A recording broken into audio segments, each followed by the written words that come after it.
Alright, welcome to the King's Quest 6 Ways to Die Part 9. And we're still in the castle. Ways to be an idiot, more like. Basically. Exactly. Fug.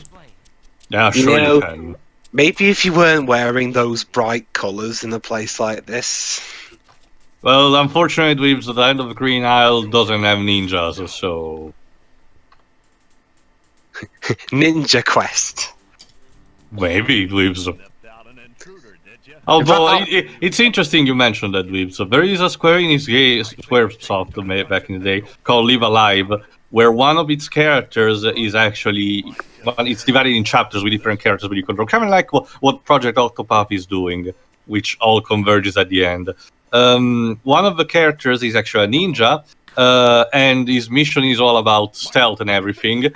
It kind of functions, not like a point click, but it kind of functions with multiple choices, items to use like that, and you can decide if you want to kill everyone or not. Yeah.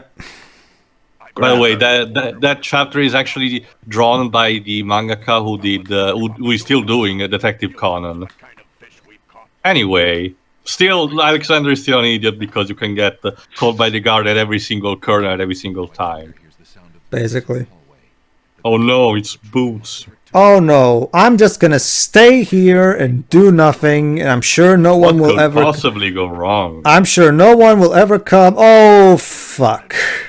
You come here often? Yeah, I'm a guard here. The way the narrator said it. Uh-oh. Yeah. I really like this narrator. He's at the very least better than... Wilford Brimley has kind of a campy... okay, let me rephrase that. Not Wilford Brimley. It has a really good charm, like Theo said. Yeah. However... But it's still bad, technically. So. Yeah. So, however, John Bell stands tall as my favorite King's Quest narrator. I mean, John Bell, I think, manages to achieve that perfect balance where he can be really witty and funny with his delivery, but not go too far, and at the same time also have a really campy charm about him, but without being so completely devoid of acting talent like Art Lewicki. For those who don't know, but what about? Oh, sorry. Art Lewicki is the actual name. We usually call him not Wilford Brimley, but his actual name is Art Lewicki. Go ahead, too. But what about King's Quest 7? King's Quest 7 narrators. Oh, right. Well, yeah, King's Quest 6. Yeah, King's Quest 7 dropped the narrator. True. But I still think okay. Here's the. Don't get me wrong. I understand the fact that King's Quest 7 took a lot of changes on a superficial level, but honestly, when you get right down to the nitty and gritty of King's Quest 7, it's still very much it still manages to tick out all the necessary boxes. It still has puns, just not as prevalent. It has more visual puns rather than worded puns. It has the incredibly obtuse and illogical puzzles. It has the for example, you cannot tell me that the Mockingbird is that's pure King's Quest gold right there. The Mockingbird, that's just so great.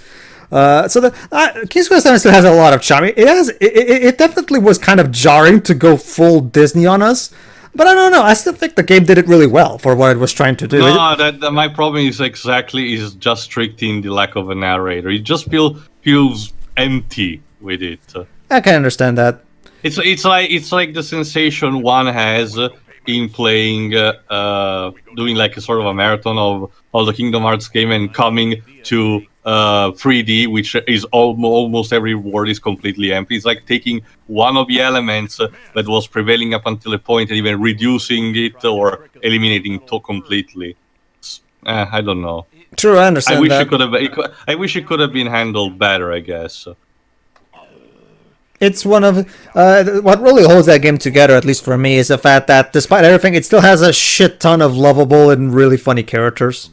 So there's still a lot of greatness to that game, if you ask me. Yeah, it's not a traditional King's Quest game, but then again, I'm guessing that was probably not the point. They were trying to keep the series fresh because the truth of the matter is that this game pretty much nearly perfected the King's Quest formula. So after this one, I'm guessing they figured they had to do something different for the sake of keeping the series from going stale.